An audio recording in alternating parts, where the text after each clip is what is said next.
Christmas lights sparkled on every porch in my building, except mine. Downstairs I could hear a family laughing. Someone opened a bottle of champagne. Kids screamed with joy. The smell of baked ham drifted from another apartment. And me?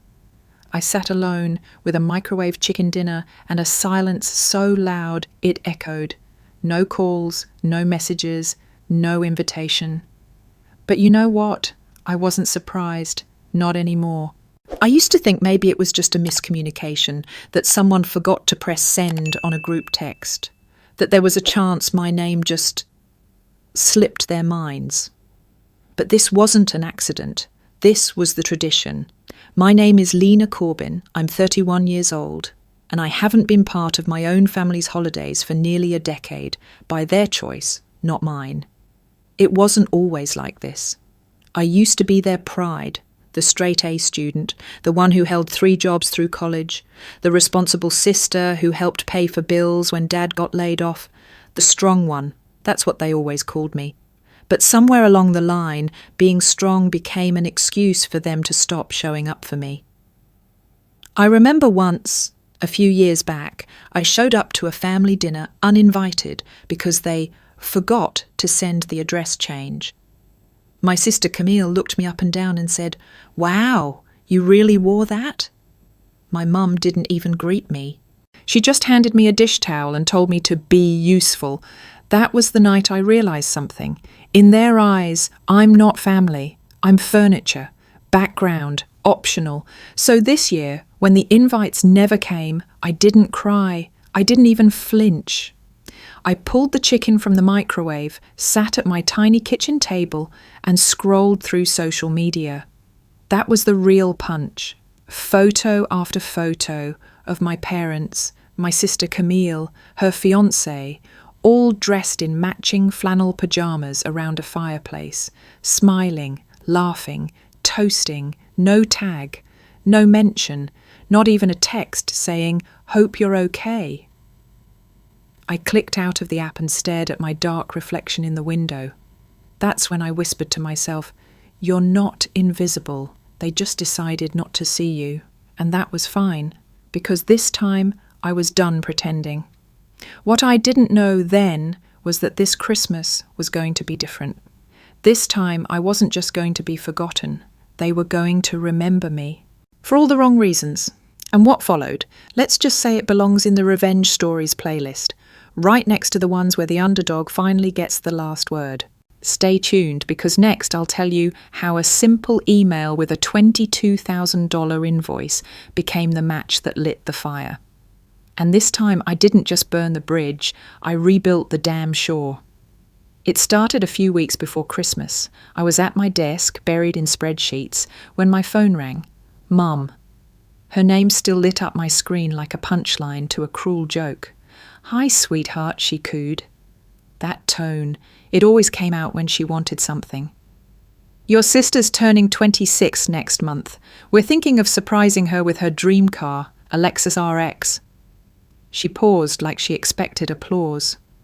I cradled the phone between my shoulder and cheek. "That's generous."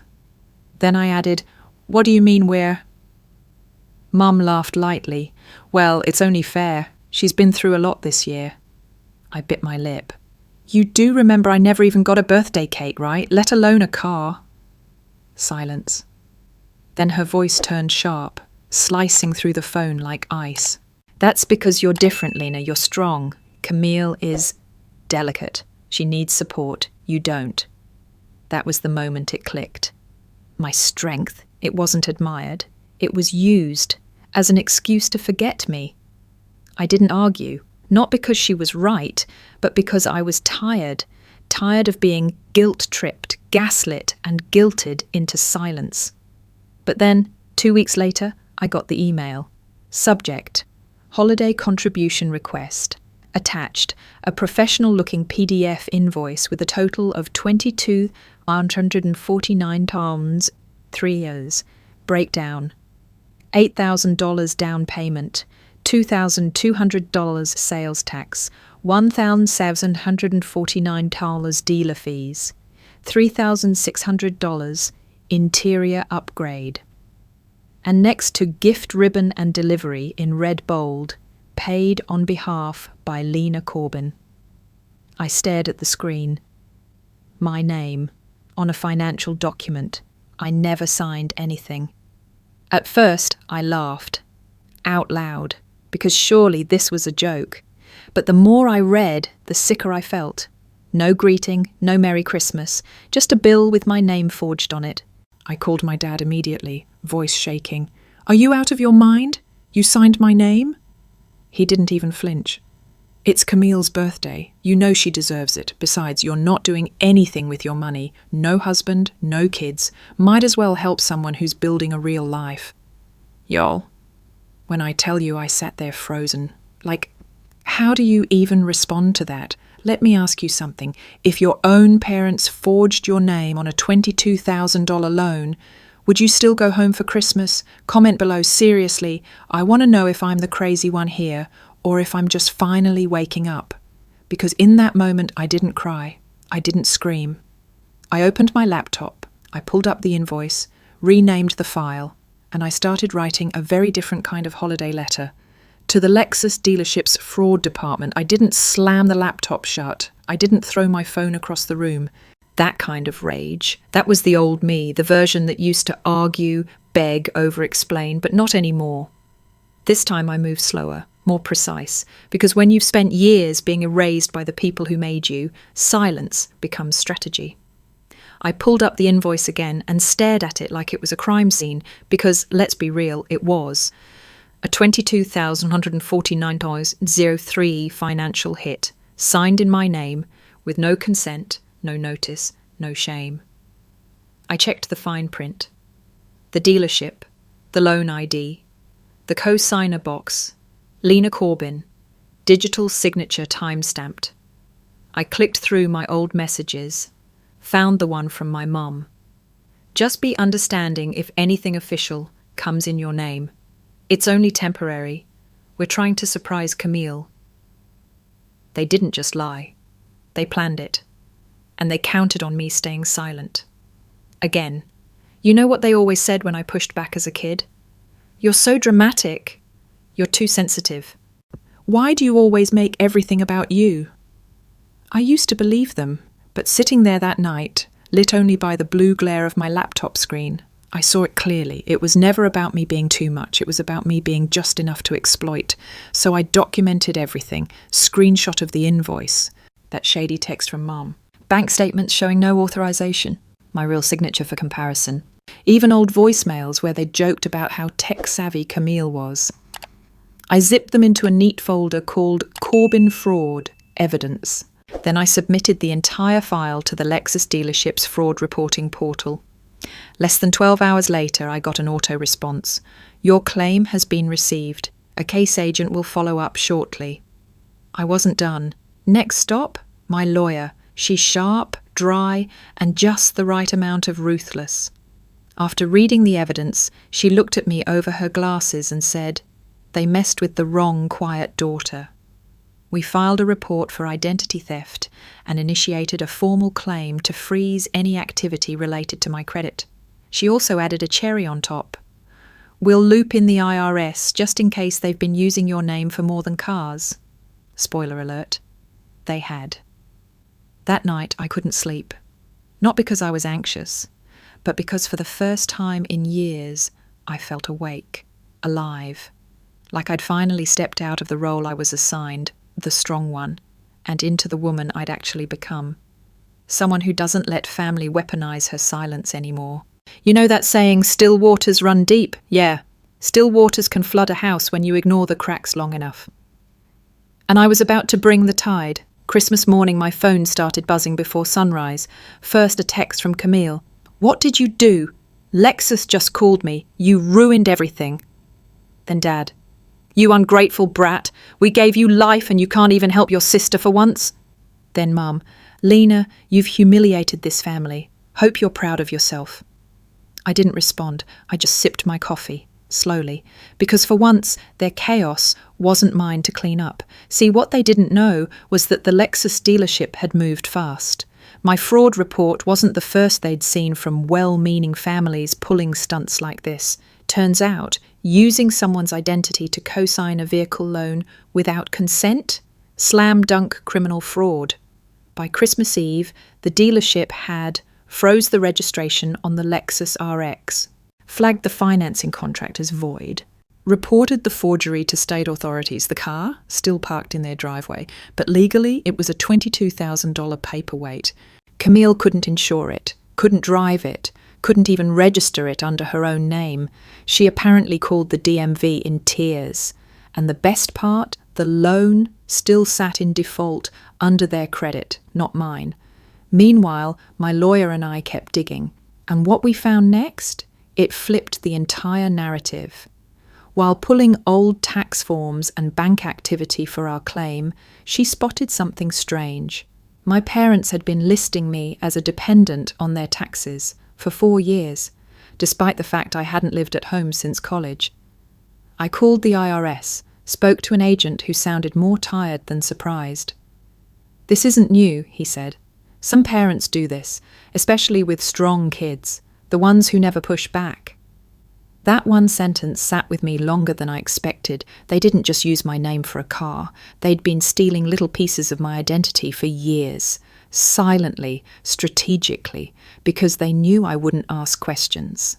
And that was the part that broke me. Not the money, not the car, not even the public fallout, but the realization that I was never meant to be seen, just used, efficiently, quietly, repeatedly. I kept remembering Mom's words from that call. "Camille needs support. You're strong. You don't need things." But you know what?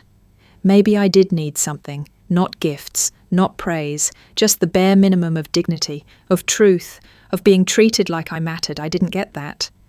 But I was about to make sure they did. Because the case wasn't closed yet, and neither was my investigation. It started with a line item I almost missed. My lawyer had asked me to gather any old financial records, just in case we needed more evidence for court. So I dug. I opened dusty folders, logged into old email accounts, pulled years of bank statements. That's when I saw it.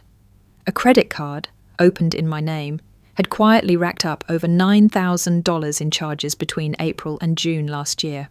But the part that made my stomach drop? The purchases weren't random, they were wedding-related. $5,430 to Lake Pine Venue and Lodge, $3,700 to Bluebell Catering Co. A $312 charge to a local bridal boutique. My fingers froze over the keyboard. I typed Lake Pine Lodge into Google, hit enter, and stared. There it was, a picturesque wedding venue by the water, 2 hours outside the city. My eyes jumped to the date. May 17th. Wait, was that Camille's wedding?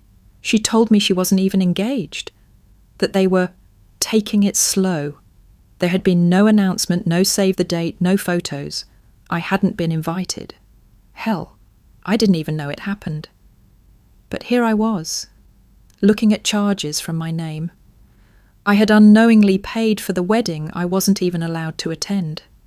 I sat there for a long time, not crying, not angry, just hollow.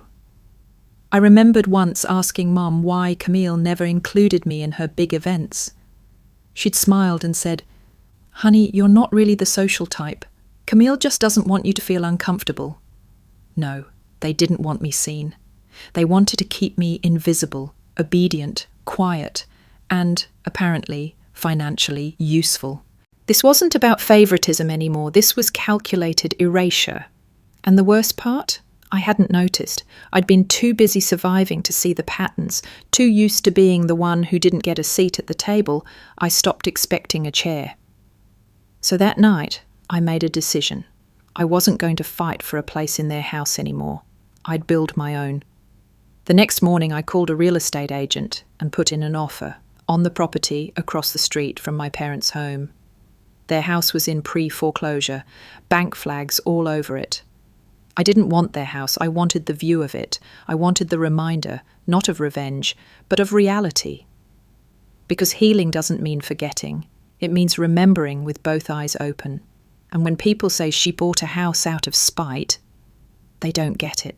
This wasn't spite, this was strategy, this was survival, this was me saying, I see you now, clearly, and I'm done pretending I don't. 3 months later, I was sitting on the porch of my new house, coffee in one hand, silence in the other, when the moving truck pulled up across the street. My parents' house. Well, former house. The foreclosure had gone through.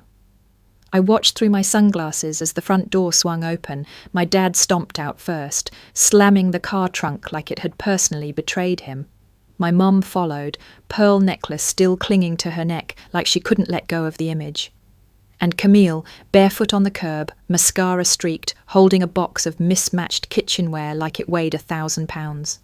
A neighbour I'd just met a few days earlier offered to help. My dad barked, "We're fine." No, they weren't.